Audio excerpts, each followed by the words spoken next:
साप्ताहिक बजार रे शव एभली अभावनीय घटना देखा मिली बलांगीर बेलपड़ा सलांडी ग्राम साप्ताहिक बजार रे बेलपड़ा पाख सलांडी ग्राम साप्ताहिक बजार रे अजଣା शव।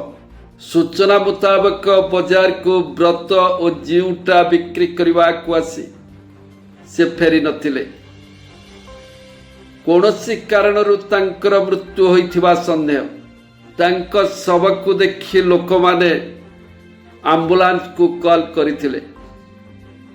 घटनास्थल रे आंबुलांस पहुंचे बेलपड़ा हॉस्पिटल को नैथिला। पुलिस खबर पाई घटनास्थल रे पहुंची अधिक तदंत जारी रखिछि। ये घटना देखा मिली बलांगीर जिले में जहाँकि बेलपड़ा सलांडी ग्राम साप्ताहिक बजार रे गोटे अजଣା शव देखा मिली।